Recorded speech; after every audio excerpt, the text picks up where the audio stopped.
Please stand by. We're about to begin. Good day and welcome to the UFC 214 conference call. Today's conference is being recorded. At this time, I would like to turn the conference over to Matt Radmanovich. Please go ahead. Thank you very much. And hi, everyone, and welcome to the UFC 214 conference call. UFC 214 takes place Saturday, July 29th at the Honda Center in Anaheim, California, and features an incredible 3 title bouts. Joining us today, we have the 2 contenders for the Open Women's Featherweight Championship, Brazilian legend Chris Cyborg versus the Invicta Bantamweight champion, Tonya Evinger. Then we also have the 2 men squaring off for the welterweight title, Maia, who's riding a 7-fight win streak, versus the reigning champion, Woodley. And lastly, we have one of the most anticipated rematches in UFC history, with arguably one of the greatest pound-for-pound fighters ever returning to challenge for the belt he was forced to vacate in Jon Jones, and he'll be competing against the reigning undisputed light heavyweight champion of the world, Daniel Cormier. This card is loaded with an incredible storylines, and with that, I'll turn it over for questions. Thank you. If you would like to ask a question, please press star 1 on your phone. If you're using a speakerphone, please make sure your mute button is turned off so that your signal can reach our equipment. Once again, press star 1 to ask a question, and we'll pause for a moment to give everyone an opportunity to ask a question and to assemble the queue. Once again, press star 1 for questions.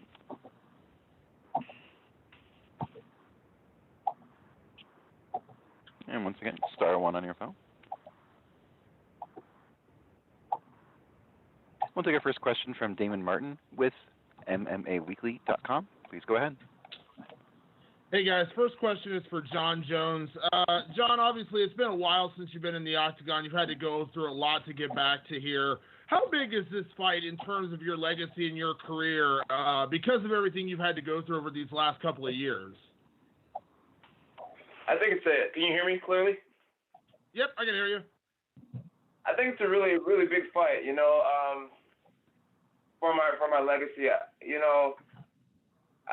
The last time something bad has happened, something that really majorly has gone wrong, it was 2 years ago. And I think people fail to really realize that.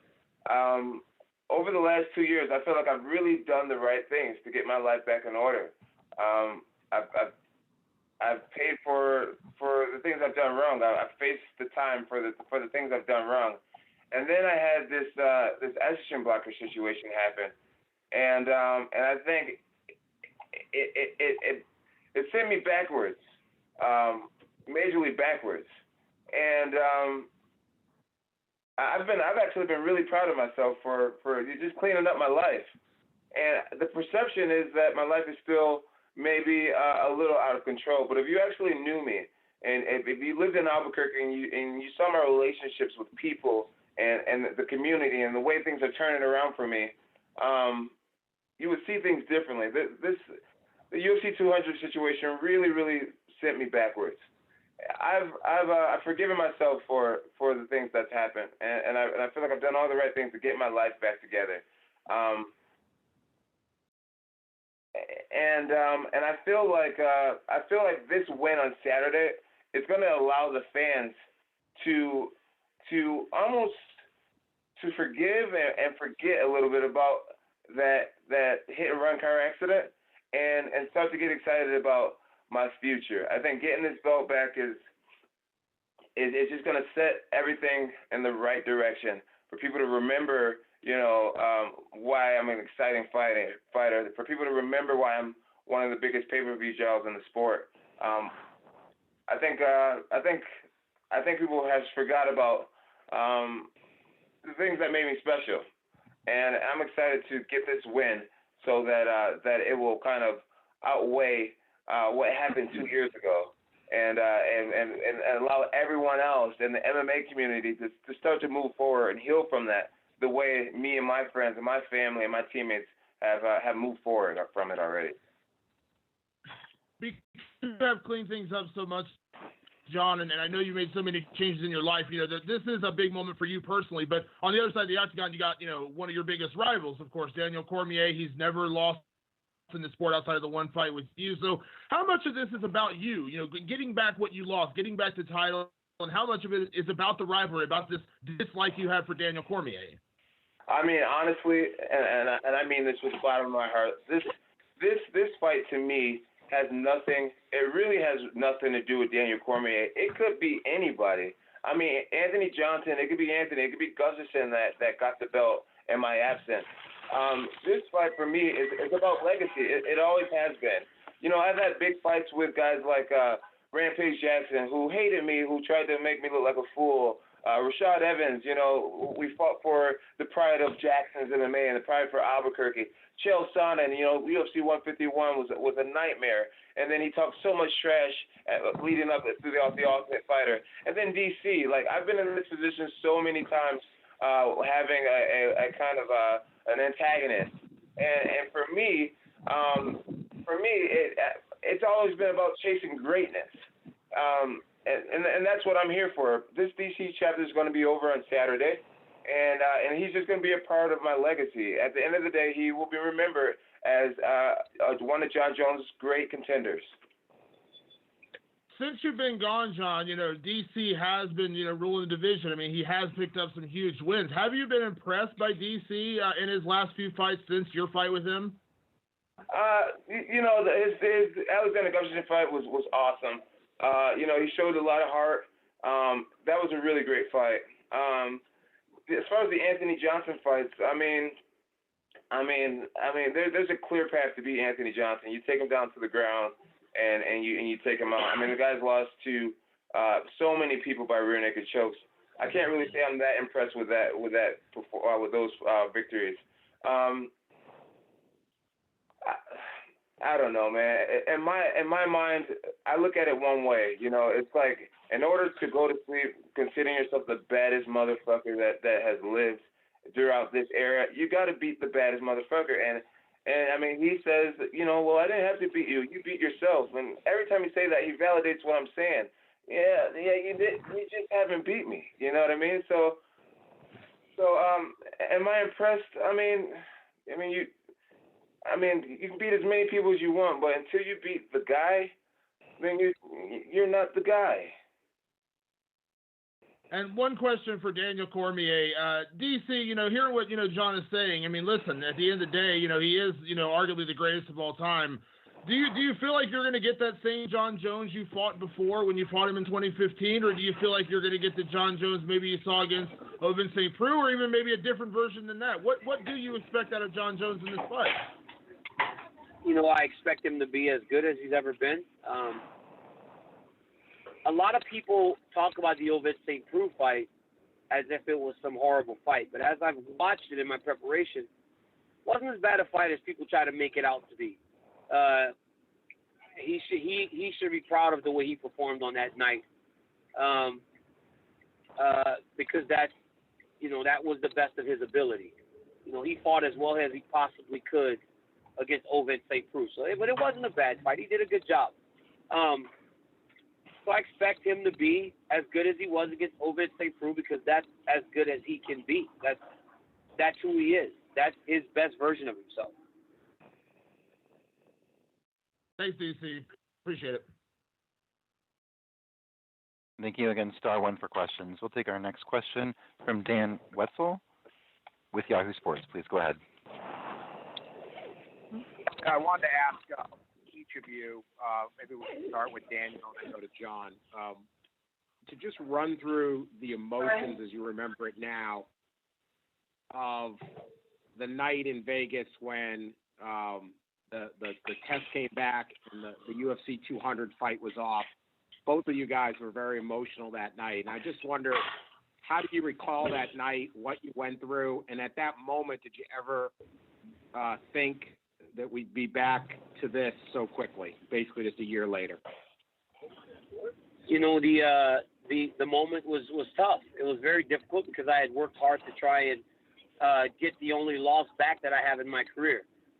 With that being said, after the initial shock and sadness of the fight getting canceled, I kind of went back to just preparing myself. You know, as a professional, you have to get back on the horse. You know, I was informed very quickly after he was out of the fight that they were going to try to put something together. So I had to go back to trying to cut weight again with the idea that I may get a fight. And that's exactly what I did.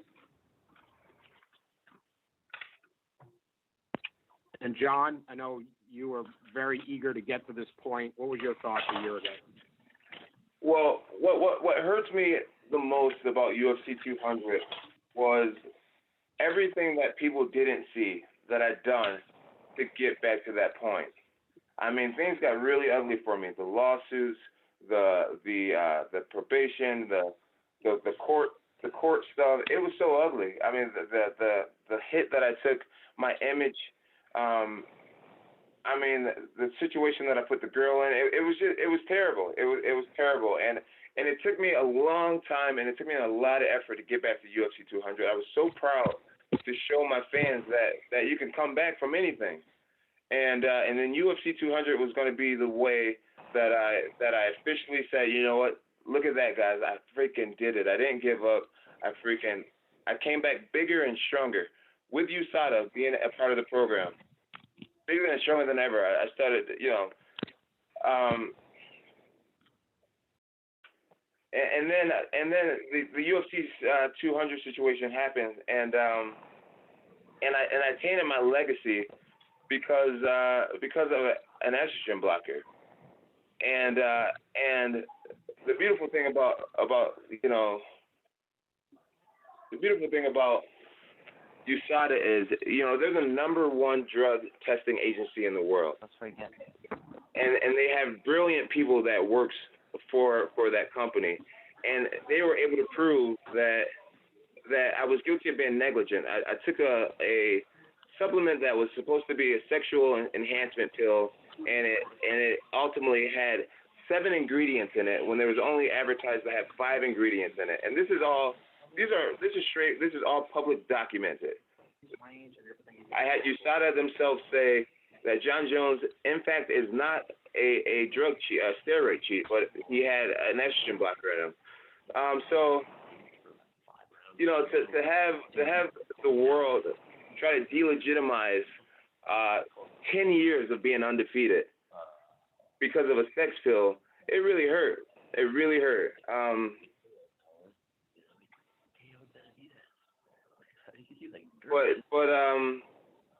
But you know what? It's beautiful because USADA is still here, and I'm excited to have this fight coming up on Saturday, and to give my opponent absolutely no way out of saying this is why I lost. Because right now the storyline is, well, John Jones beat me, Rampage Jackson, became the youngest champion ever, became a guy who made it to the UFC after only training for I think 7 months.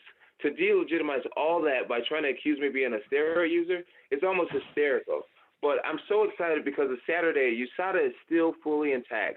And I'm going to do exactly what I did last time, but I feel like it's going to be in a better fashion. And there will be no excuse for me winning, but my hard work, my heart, my faith, and my belief. And so I'm just excited. I'm just excited to be in this position here. I get to put a lot of the critics to rest.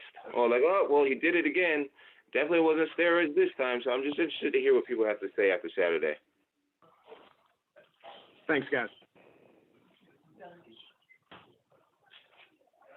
Thank you. We go next to AJ Perez with USADA Sports. Go ahead, please. Yeah, this is thanks for your time. This is for VC, and a lot's been made of the first meeting with John Jones. It was during UFC 121, I think, actually in Anaheim, which where you guys are fighting on Saturday. What stands up most about that first meeting to you, DC? Just even in the first interaction, that I know on a number of occasions he said that it was kind of to strike up a new friendship, but for me it was mostly just that in the very first instant it was something that was I'm better than you, or it was competitive immediately, and for me that was the basis that was formed from the moment that we ever came into contact. And I'm okay with it. I'm actually okay with it being competition from the first start. Because if this would have started as something different and then turned into this, then, maybe that could be like me having to maybe I would have to look within myself. But the fact that from the moment, even if it was in jest, it was something competitive. And that was what formed the foundation for him and I's relationship. All right, thanks. I appreciate it. And thank you once again. If you'd like to ask a question, please press star 1 on your phone. We go next to Greg Moore with azcentral.com. Yeah, this question's for John. John, I'm out here at Arizona Cardinals training camp. You got a message for your brother, and then also, could you tell me about your training going into this fight? Well, as far as Chandler, I'm super, super proud of him to be in Arizona. I mean, he's really, really living an amazing life. I mean, to be young and to have just signed an $83 million contract and be single. I think that guy lives in like a $4.2 million house. He is the modern day Bruce Wayne, and I'm so proud of him.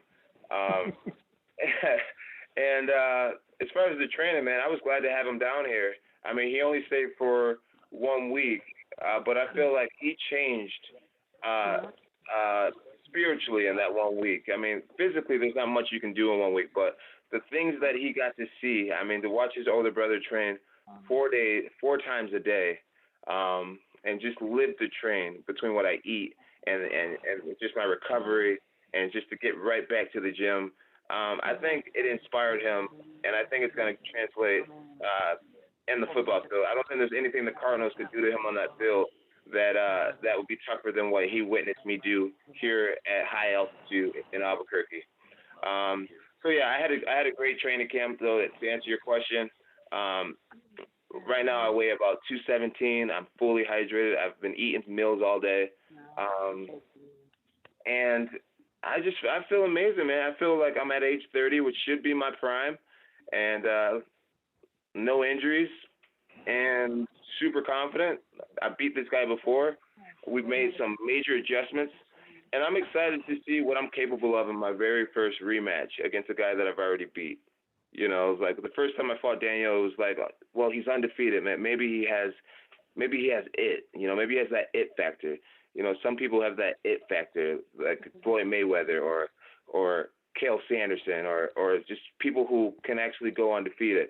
And now that I found out that he doesn't have it, I'm excited to freaking be the GOAT and freaking not only beat this guy, but to finish him this time. And this is what my camp has expected out of me, is finishing people and to provide an output that I don't believe he can handle. So we're excited. We're really excited about this. Thanks, John.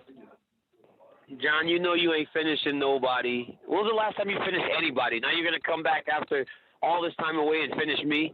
You've lost your mind. You're not finishing anything. I'll take our next question from Steven Morocco with MMAJunkie.com. Please go ahead. Well, I just kind of wanted to follow up on that, Daniel. Kind of wanted to just ask you how John is coming across to you in this call, talking about doing the right things, forgiving himself, saying it could be anybody in the cage. How's he coming off to you? I don't know, because I don't really care. You know, I don't care if he's made changes in his life. I could give two shits if he goes to church every day and he's reading his Bible and he's doing everything perfectly right. I don't care. I don't care if he's out every single night partying. I could give two shits. All I care about is him getting to the octagon on Saturday. He talks about confidence. He talks about finishing. He talks about working hard and all these other things. These are things that champions just do. These are the attributes of a champion in general. It's not about what you do afterwards. These are things that you should always do, and these are the things that I have always done and I'm always going to continue to do. So yeah, he's confident, but I'm over here confident too, and I don't have to tell you. I'm just going to show you on Saturday night. The one thing that I do take, Steven, is that John hasn't done this for a while because he's a little bit long-winded. Okay. And John, what was going on with you during that Fox interview this past Saturday when you tore off the headset and you walked out of the shot? Was that just the way it played out in the moment, or was it something else? It was. You mean me walking off at the end of the interview? Yeah. I felt like the interview was over.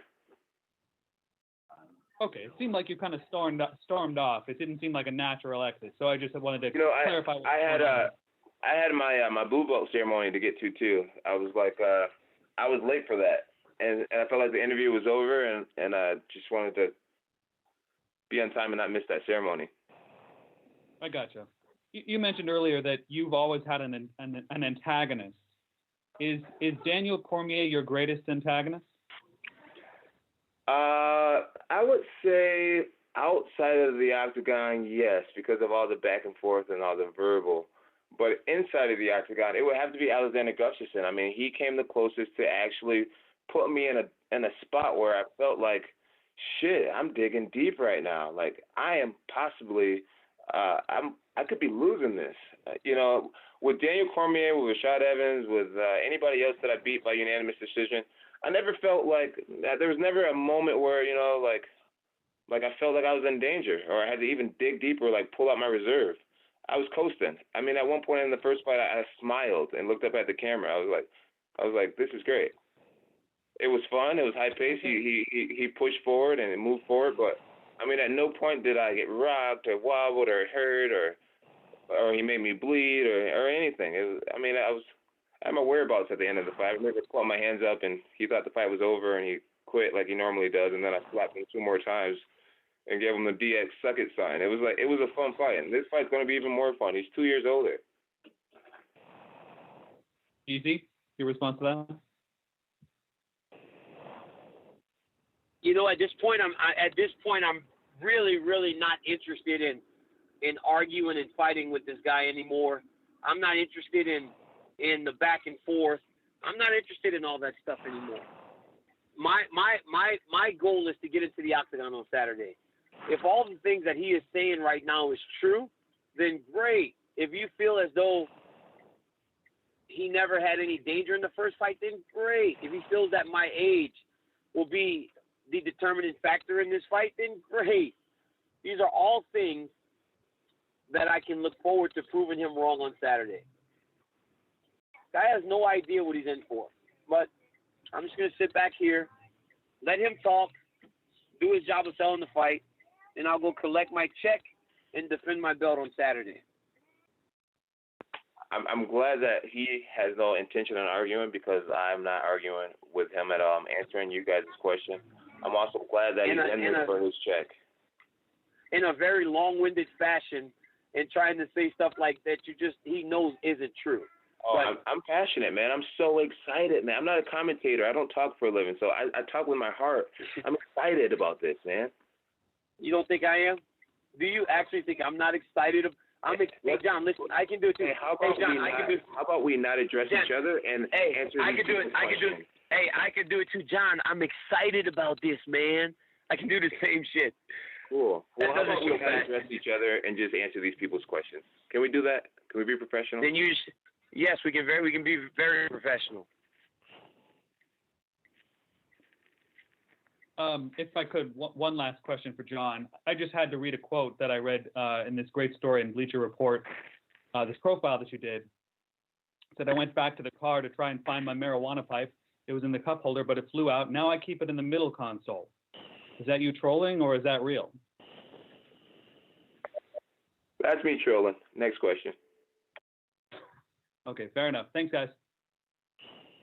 We'll go next to Dave Diebert with Post Media Network. Go ahead, please. Hi, guys. Thanks for the time. Just a bit of a follow-up with the talk about rematches. How much time have each of you, John and Daniel, spent watching the tape from your first fight? Daniel, maybe first. Oh, I've watched the fight. But again, I feel like we're different fighters today than we were then. I'm I'm not gonna gauge my performance this weekend on what happened in January of 2015. So I've watched the fight. Obviously, we've competed against each other before, but as the guy that lost the gauge what I'm going to do on Saturday night based on what happened 2.5 years ago. Okay, John. I watched the first fight a lot. I do, and my team here at Jackson's MMA, we are notorious for studying film. And so the beautiful thing about this rematch is, I've been able to somehow never lose because of what I find in footage. And now I have a blueprint of myself against someone that I've beat before. And this blueprint is gigantic because it's my first rematch. I'm super excited about my first rematch. I'm a huge fan of the sport. It's the reason why I didn't fight Chael Sonnen at UFC 151. I don't like fighting without studying first. And to have a blueprint of how to beat Daniel Cormier, of myself beating him, it's gigantic. So we study that fight all the time. We know what he wants. We know a lot of things that he likes to do. And the thing that's most beautiful about being out of the equation for so long is that I've been able to watch him continue to fight over the last 2 years. And me and my team, we've seen very, very small changes. Very small changes. If almost safe to say no changes. And in my situation against OSP, because I was a little gun shy, I showed almost nothing. I literally did side kicks to the legs the whole time. I threw maybe 3 punches the whole fight, took him down against the cage. Yeah, I've been doing that my whole career. That's something I'm really good at. But I've showed Daniel nothing. He has no clue of the progression. He has no clue what I've changed in my boxing. He doesn't know what I've changed in my clinching. He doesn't know what I've changed in my jiu-jitsu. He has nothing. I've watched him on the ground against Anderson Silva. We know what his top game looks like. I watched him take Anthony Johnson's back. We know what his back control looks like. We know what he's capable of. We have a huge blueprint on him where he really has no clue what I've done differently over the last 2 years. All right. Thanks, you guys. Once again, press *1 if you'd like to ask a question. We go next to Mark Raimondi with MMAfighting.com. Please go ahead. Hey, guys. Thanks for taking the time today. First question is for Cyborg. Cyborg, are you there? He is not on the line. Yes. Okay. Well, then Oh, she's there. Hey, Chris. I had a question about the weight, about your weight cut. Where are you right now? And I know that the CSAC has been monitoring you guys more than other commissions have leading up into this fight. Are you happy with where you are now? Are things going okay with your weight cut? I'm really happy. I'm training. It's still my last fight, and I keep training. I think my cut for 140 hours helped me for really getting low my weight. And I feel very great. I'm feeling great, and it'll be amazing cut. And I feel great. Just did it today, really close to the weight, and you'll have it still 4 days.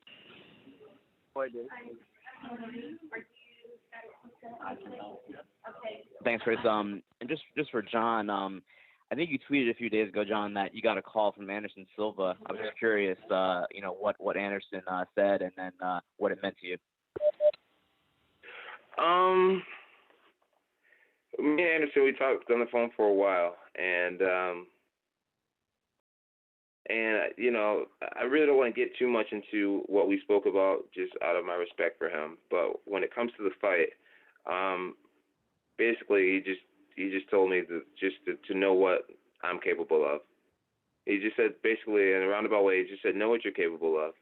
And he said it was almost surprising to feel the level of fear I felt from Daniel. He said to me, I'm an old man now, and Daniel had to take me down round after round because I felt fear coming off of him. This man has fear in his heart. He said, know what you're capable of. Go out there and you take this from him. In a roundabout way, that's what he said. And just getting the call from him, does that mean a lot to you? Well, absolutely. And Anderson Silva is my idol. And he's been the guy that I've respected the most since I was 19 years old and I got into the sport. And to hear him have that level of faith in me and to pretty much tell me that, it's already done. Now I just got to go out there and do what I'm capable of. It felt great. It felt great coming from him. Thanks, John. I tell you what, one thing about me and Anderson, man, is that my takedown defense is solid, dude. There's no taking me down if things don't go your way. And there's definitely no laying on me in half control and half guard the whole time, the way that happened. But anyways. Thanks, John. DC, can you respond to I guess what John is saying Anderson said in that phone call?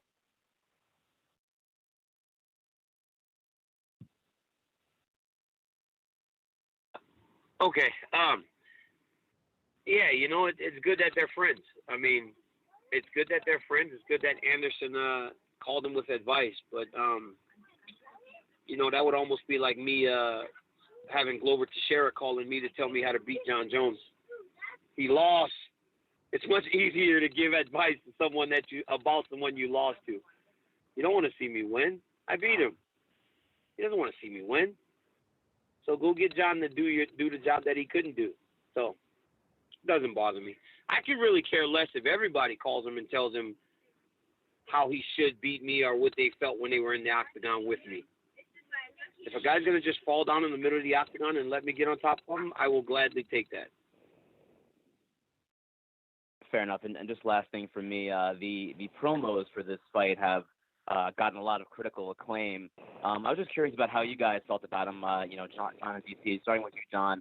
Were you okay with how the promos came out and how they portrayed you and that whole thing?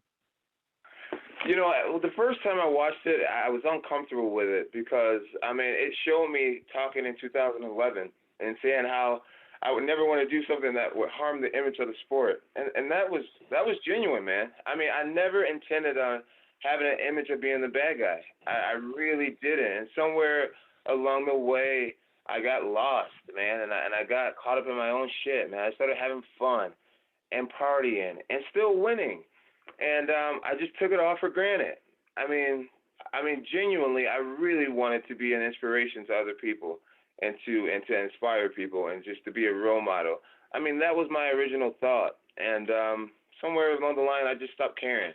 And I started, living for myself, and the promo was honest. The proof is in the timeline. It was all right there, and I curated that. And but the beautiful thing about the promo I felt was my life and my mistakes are just so out there.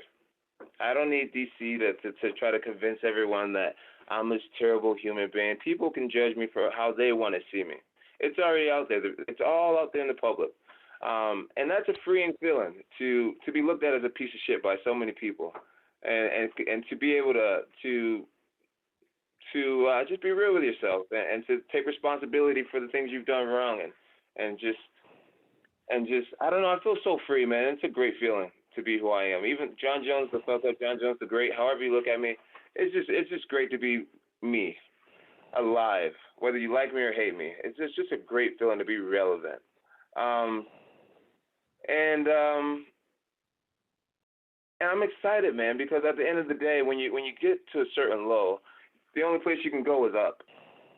And I'm excited to be 30 years old and to have a good team of people around me right now, and to go up.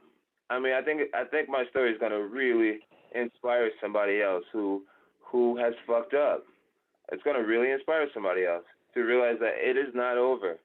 Man, if John Jones would come back from the shit that he's been through and ultimately win and be the champion that he's always been capable of being, man, I think it's going to inspire other people. And I'm glad that I'm used. My life can be used as a laughingstock or whatever it may be to ultimately inspire. If it's just one person that continues to fight because of my life, dude, I'm glad to be in this position.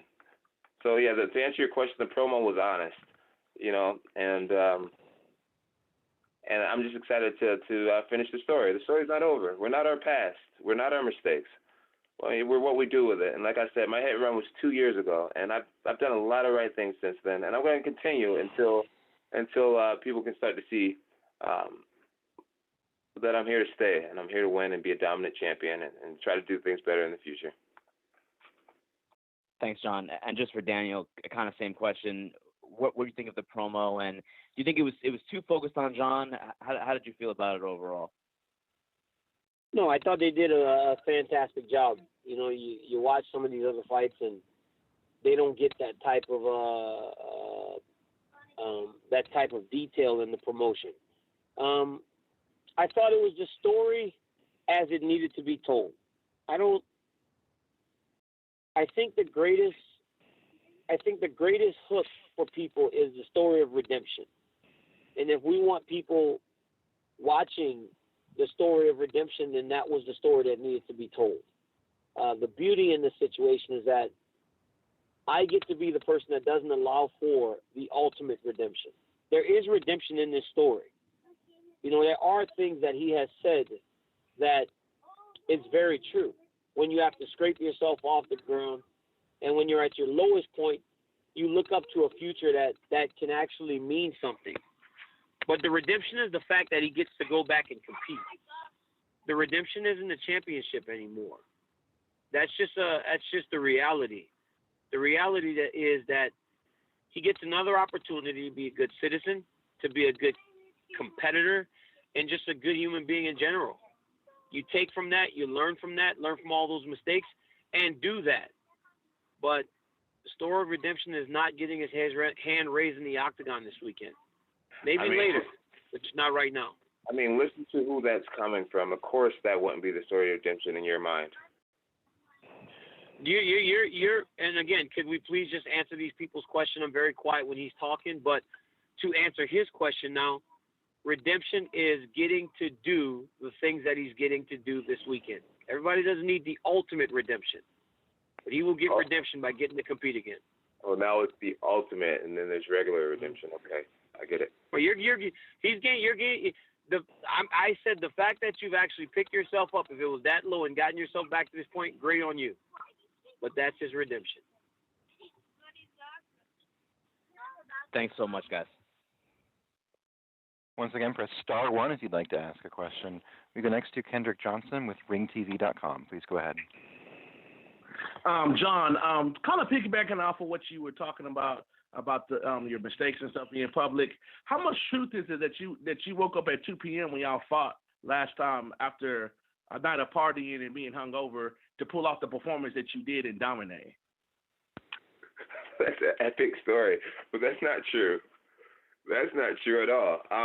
No, did I waking up at 2 p.m. and fighting there's no truth behind that whatsoever. And why didn't you take a tune-up fight for this fight? Just because of the confidence of already getting a win, or just something that y'all know that we don't know that makes it easier just for you go after all this time off, basically being only one fight in 2 years to fight a guy as the caliber of DC?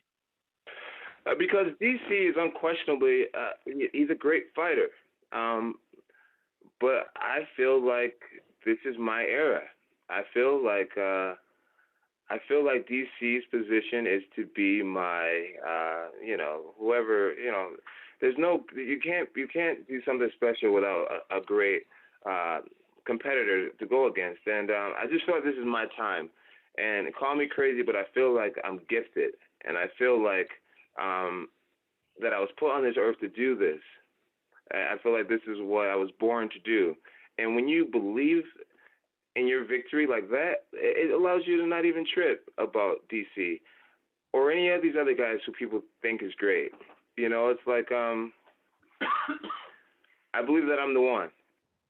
I believe it with my whole heart. My kids, I tell my kids that I'm the one. They look at me like I'm the one. I've obsessed myself and I've convinced myself that I'm something special. And when you believe that in your heart, man, you're dangerous, bro. Especially when you have the work ethic and the athleticism to back it up. And so I don't feel like I need a warm-up fight. Either you got it or you don't. And throughout DC's career, it's been proven time after time again that he is not the one. If he was the one, he would have beat Kel Sanderson. If he was the one, he would have won the Olympics. If he was the one, he would have beat me the first time. I believe that I'm the one, and I'm going to prove it another time this Saturday. And that leads me to my next question. This is for DC. How much does it bother you to kind of go in WWE terms? He knows he can beat you. As of right now, the narrative is you think you can beat him. How much is that a motivating factor? Or does that bother you? It doesn't bother me because I don't question myself in regard to this competition. I don't feel like I can't beat John Jones. I don't question whether or not I'm going to get my hand raised. You know, if that's the idea that you guys take into the fight on Saturday, then that's great. That's okay. But me and the people around me, we have no doubt that we're going to get the job done. So I don't think in those terms. I don't know who that competes at the highest level actually thinks in those terms. It just doesn't make any sense. Got you. And are you worried about the people that said John's out of the ground game and things like that? About Jackson, basically, the Jackson team wants to finish you and basically put them on their resume. Does that bother you, or just something like just all talk to you? It's all noise, man. All of it's just noise. You know, all the other stuff from before, whatever. Like, you know, the anger and the animosity and all the bad blood and all that other stuff that this fight was built on the first time, I really don't care about it anymore. For me, it's about getting in there and competing. Going in there and doing what I feel I'm able to do, and that's getting the job done. I'm not worried about what this jiu-jitsu and all that stuff. I've done jiu-jitsu my entire career. I've done it the whole time. I'm confident in my jiu-jitsu. I'm confident in my grappling. I didn't have to do it late, so it's not a big story now. So no, it's not. It doesn't bother me. Nothing bothers me. And for you to say that it's all noise, I'll say for him to say it's all noise, because I'm not addressing you, DC. For him to say it's all noise, it would be all noise if we didn't prove the first time that we can beat you. It's not all noise. Now, if we had never fought before, it would be all noise. But everything that comes out of my mouth is what I truly feel to be true. So it's not all noise. The proof is in the pudding. And my final question is for Chris. Chris, how would it feel to finally hear your name as a UFC champion and Dana putting that belt around your waist if you're successful on Saturday like you expect? You know, for me, I'm thinking I'm the world champion. I'm 10 years in the city. I'm gonna be a couple months, it'll be 12 years, and then I feel like I'm the champion. And then getting the belt UFC just gonna be one more belt in my career. And for me, fight Saturday will be like my defense, my belt. And then I feel very blessed to be part of the show. And you know, I feel very, very good. And I want to show all my fans and my new fans why I 10 years in the season. Thanks. Good luck to everybody on Saturday. Okay. Thank you. We go next to John Fuentes with Give Me Sport. Please go ahead. Hi, guys. This question's for both John Jones and Daniel Cormier. We'll go first Cormier, then Jones. How do you guys feel your rivalry with one another has evolved or hasn't evolved over the years, given all the obstacles that's gotten in your way of finally getting this rematch? Well, I mean, I just feel like competitively, it's the highest level of that you can see. I think it's gotten a bit old because we've had to do this on so many different occasions. But as I've said time and time again, this rivalry is a rivalry when I win the fight this weekend. If you don't win the fight, it's no rivalry. It's just two guys that were fighting on more than one occasion. It's a rivalry when I win this weekend. But it's gotten a little bit old because we've done it so many times. But outside of that, it's just, to me, I feel it's the highest level of mixed martial arts that people can truly experience. Mr. Jones? Ask your question again. I'm sorry. No problem. I asked, how do you feel that the rivalry has or hasn't evolved throughout the years, given all the obstacles that's come in the way of the rematch finally happening? I feel like the rivalry, well, I think Daniel's right. It's not really a rivalry. Like I said, the whole beginning of this thing, I tried to be nice to him as a young black kid, seeing that he's came last as his coach, and he was a wrestler who had far greater credentials as me. I thought I was going to freaking meet this guy. I thought we were going to be cool. I thought we would have a new inside joke every time I saw him. And his pride and his whatever pre-notions, ego that he had about me before, I didn't know who he was. He knew who I was when we met. And anyways, I never had a problem with him. I don't have problems with people that I've beaten already. I don't got a problem with Glover or Chael or Andre Guzman, none of those guys. He has a problem with me. And I hate him because he hates me. But anyways, this whole thing that we're going through, it has become an attack of my character. That's all this thing is. It's an attack of my character. When people ask Daniel what he thinks about me inside of the octagon, he has shit to say about me. And I'm here to fight. I'm not here to protect my whether you think I'm a good person or not. I've given up on that. I don't give a crap what people think about me at this stage of my career. I freaking not even an ounce. I'm happy with the father I am and the person that I am, the friend that I am, the teammate that I am. Everybody else don't even matter. Their opinions don't even matter. And this whole thing, to answer your question, how has it evolved or not evolved? This is the first time I've been against someone who literally just fighting to prove that I'm a bad guy. Fuck it. Call me the bad guy. I'm not fighting to be the good guy. I've never had anyone just attack. I mean, listen to his interviews. It's always the same shit. Now he's trying to freaking convince the world that I did steroids. That actually gets to me a little bit because I think deep down this motherfucker knows that I wouldn't do steroids. Come on now. Being the youngest champion, you mean to tell me I'm smart enough to outsmart fucking USADA and fucking the Nevada Athletic Commission for 10 years?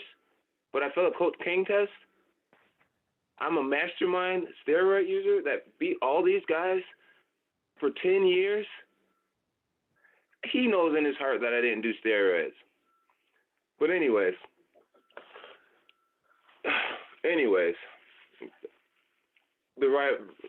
I feel like I answered your question. This whole thing has become a tag of John Jones's character. I feel like when Daniel loses, he'll be able to say, well, I'm a fucking good guy. I'm a good guy, and at least people will respect me for being a good champion when I had that belt in John's absence. And I think that he deserves respect because he is a good guy. But you don't have to shit on other people to try to make yourself seem that much better, Daniel. We see that you're a good person. We see that you're a great husband, father, wrestling coach, team captain. I admire a lot of things about you. You're a fucking great dude. But you don't gotta fucking try to convince the world that I did steroids, bro. Just fucking say, look yourself in the mirror and say, God damn it, he's younger than me, he's athletic, and he beat my ass. He's gonna do it again. Don't fucking try to crush somebody else's image to make yourself seem more mighty. You're already a fucking good dude. Just a follow-up for Cormier, if I could. This fight has been rescheduled several times before. Is there any doubt in your mind that this fight will take place this weekend? No, I have no doubt. I'm sure he's done everything right to make sure that we get to the octagon on Saturday. So I'm happy about that. But gee. Thank you, gentlemen. Best of luck to both of you this weekend. We go next to Damon Martin from MMAweekly.com. Please go ahead. Question for Tyron Woodley. Tyron, you have said numerous times you've been willing to step up for the big fights that are out there, the George St. Pierre's, the Michael Bispings, and things like that. But ultimately, you faced the guys that the UFC has put in front of you. Stephen Wonderboy Thompson on 2 occasions, now Damian Maia, and maybe they're not the most marketable opponents, so to speak. I mean, do you feel like that says a lot about your character, that ultimately you are willing to always face the toughest guy, no matter how much it may not, end up as the biggest paycheck in your bank account? I just think that when I was finding my way to the top to try to become the champion, that, I wanted the best guys. I wanted the Johnny Hendricks fight, the Paul Conner fight, Even in defeat against Rory McDonald, that fight made sense for me because it put me in a position to fight for a world title. Unfortunately, my division just has two of the last Mohicans when it comes down to specialists. Wonder Boy is a specialist as what he does, and people that don't respect that and just dart in and get frustrated and try to go after him, those are the guys that get knocked out and stiff on the canvas. Damian Maia is going to be the same guy. What I like a rivalry like these two gentlemen have that really makes so many people excited about the fight. Oh, of course, that puts you in a position where you remember. I think every great champion needs that rivalry, rematch trilogy that gets fans talking about them because they can resonate with it. But if it's not a huge draw, it's because of our sport. It's not really that Damian Maia is not a worthy opponent. He's on a 7-fight win streak. He's a world-class guy. People just respect striking, not just striking, aggressive striking, knockout blood. That's what our fans love to watch. So if it's not going to be an opponent that is going to, basically get everybody talking, and maybe sometimes I'm not that opponent, who knows? But I'm fighting on a phenomenal card. This is a crazy point in history. Daniel Cormier and John Jones has one of the most authentic rivalries that we've ever seen in our sport, outside of Chuck Liddell and Tito Ortiz. Both great opponents, and to be honest, man, I'm just trying to get the party started. I'm trying to be the hype man. I'm going out there and trying to do fast work on my opponent so I can actually get through my interviews and watch the fight. And, Tyron, you told me in the past that, ultimately your goal is to be the greatest welterweight of all time. Considering you now have the win and maybe a win and a half, however you want to look at it with Wonder Boy, considering, a lot of people felt you won the first fight as well. And then, if you go out there and beat Damian Maia, who's on, I don't want to get this on 6 or 7 fight win streak, dominant through pretty much every performance he's had. I mean, how, in your own head, how close do you feel like you are to getting closer to that goal of becoming the greatest welterweight of all time? It's one step, but it's not a huge step, to be honest, because, obviously, it's a guy named George St. Pierre that's out there talking about still fighting. There's other welterweights, like Nick Diaz, who was, in my opinion, a lineal top 10, top 5 welterweight. There's other fights and things that could make me the greatest welterweight. It's also the way I go out there and fight guys. I can open up a little bit more and let guys have it. I possess all the tools and all the skills and explosiveness and conditioning. Sometimes it's the way that I fight against opponents that can put me in that position. So I think this will be a step forward. It won't be a huge, long jump, but it'll be a step forward. And I'm in it for the long haul, man. I'm not trying to win 2 or 3 fights and get out of this. I'm trying to grow as a champion and, grow into a superstar. Awesome. For Damian Maia, Damian, you've been on this incredible win streak, and you've been kind of waiting for this moment a couple of different times, if not for the draw in the first fight with Wonder Boy. You probably would have gotten that title fight before now. Has it been frustrating, and have you used that frustration to, get you ready for this fight with Tyron Woodley to finally get your shot at the title? Yeah, of course it was very frustrating, but at the same time it gives me strength, and and I was able to prove myself that I have the mindset and the strength to wait, and to be ready and to keep fighting, and to be ready for this fight. So was bad, but was also good. And, Damian, you've made no secret, your ability to take guys to the ground and submit them and apply your grappling game. You've really gone to that, heavily in your last, 6 or 7 fights where you've been on this win streak. Do you make any secret that, that's the plan once again with Tyron Woodley? Do you want to go out there, get him to the ground, and try to submit him? Yeah, there's no secret about that, but, I always I have little secrets in my game, and little details that I work, every camp, and little stuff that people don't see. Of course, it's not easy to see if I don't show. I'm not gonna show this right now, just when I finish my career. So, but every fight I come with some little secrets, some little different details from my attacks. That's why people are always expecting the same, and they get caught anyways.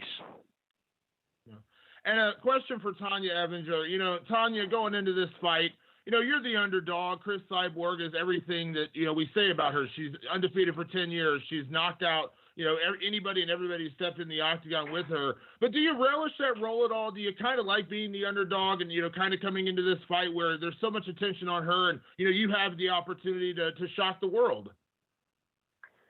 Yeah, I think I'm the underdog every time, so it's just one of the roles I play. I seem to get the fans that don't think I'm as good a fighter as I am, and just to make a correction, I am also an Invicta World Champ, so they didn't announce that at the beginning, but I think that we're both just two dominating champions. I think this is a super fight, and it's a fight that could have happened a long time ago, and it's just definitely one to watch. And my final question, Tanya, without giving away any kind of strategy or game planning, but because Chris has been so dominant, no one has really been able to expose any weaknesses in her game. I couldn't remember the last time she's lost a round in a fight, maybe not since her debut when she lost a fight. But when you look at her, when you break down footage, do you see weaknesses? Do you believe you found weaknesses in Chris Cyborg's game? I don't go in any fight thinking that my opponent has any weakness. I just go in there to put my style out there and be offensive myself. And I did an interview actually, and they asked me that. You've never had anybody actually come at you like she's going to come at you. But I think that she's kind of had that same role in all her fights too. She's been the most dominating one in her fight. So I think that we're both coming in this two strong opponents with the similar style, but kind of complete opposite styles. So, I think it's just one of them things. I don't really game plan for a fight. I look where I'm strong, and I look where I think that I can win certain rounds and stuff like that, or certain positions, and I go about it that way. But the fight, you never know what they're training or what they're changing. So I just go in with an open mind and able to adjust where I need to. Awesome. Thanks, Tanya. No problem. And this concludes today's question and answer session. At this time, I'll turn the conference back over to your host, Matt Radmanovich, for closing or additional comments. Thank you, everyone, for taking the time to join the call today. I appreciate all 6 athletes that took time out of their busy schedule and their preparations to come on. Just a quick reminder, UFC 214 takes place Saturday, July 29th at the Honda Center in Anaheim, California, and we'll feature those 3 title bouts to headline the card. We'll see everybody Saturday. Thank you very much. Bye-bye. Ladies and gentlemen, this does conclude today's conference. Thank you for your participation. You may now disconnect.